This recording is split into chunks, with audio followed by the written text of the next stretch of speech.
Okay, so we picked up these packs of cedar tongue and groove from Home Depot, and then we just cut them down to size. I'm about to start staining them, and then hopefully we can start getting them installed this evening.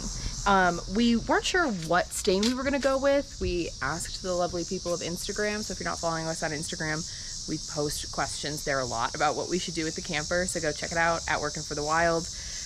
We ended up deciding to do the same color that's on the countertop. Oh, this is the other issue.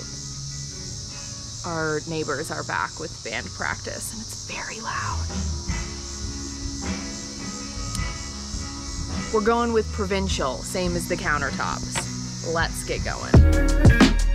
This is pretty self-explanatory. I used a stain pad, which is my favorite application method for stain. It did take quite a while since we had so many boards. I just did the front side, no reason to do the back because it's just gonna be up against the wall, and then I set them out to dry.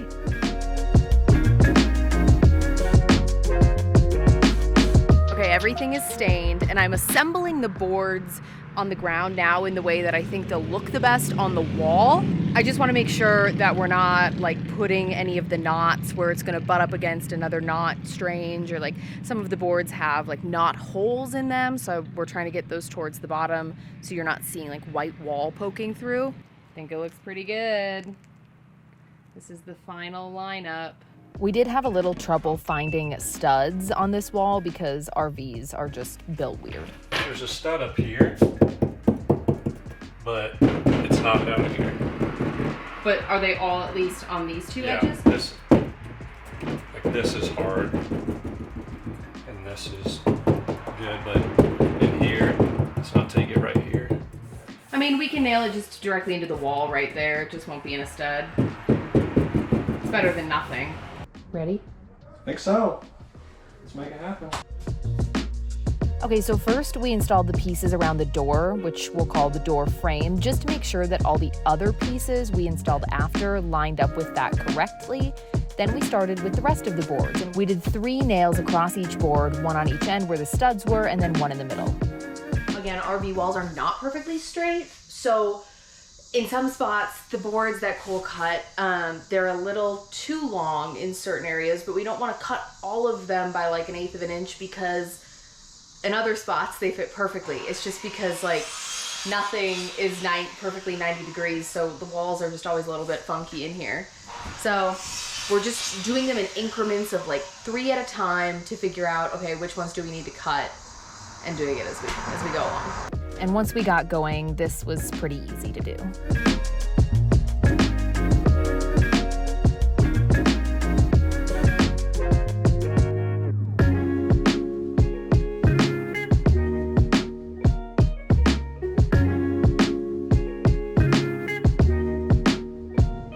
Looks good. Do you want to do this other wall, or do you want to just like leave it this for tonight and call it a day? We can try to start doing the other wall. I mean, we got all the pieces ready to go. It really ties the space together. I'm so glad that we picked this stain and didn't try to match the floor. I feel like that kind of would have been a nightmare. This looks good. It feels very lodgy in here. It says it looks like a sauna. It does. It looks like a sauna. Or a sauna. A sauna is most people call it a sauna. I call it a sauna. That's how it's actually supposed to be pronounced. Amazing. It looks really good. Really, really good.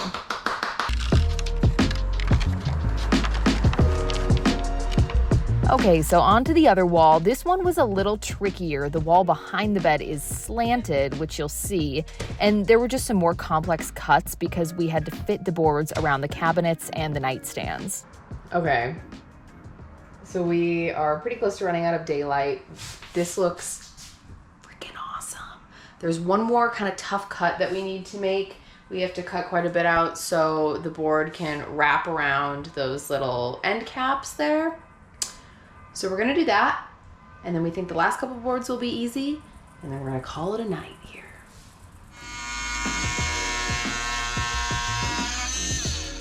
Moment of truth.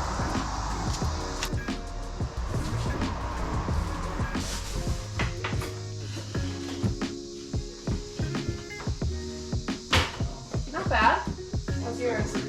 You need to trim some off of it? Just a couple more small cuts to make them fit.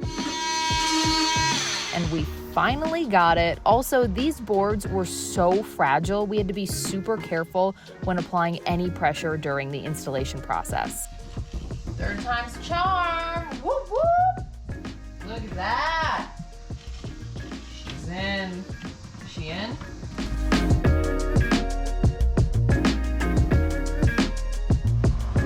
Oh, you're very sweaty. Well, it's not perfect, but it's done, and it doesn't look awful. Looks pretty dang good.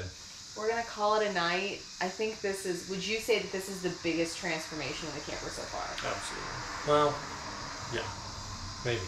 I think it is. I think it really ties the space together. I think it really adds to the vibe. It does. I think it looks real good. We got a cabin on wheels. Cabin on wheels. So we're gonna end this video here. Next stop, wallpaper. Thanks for watching.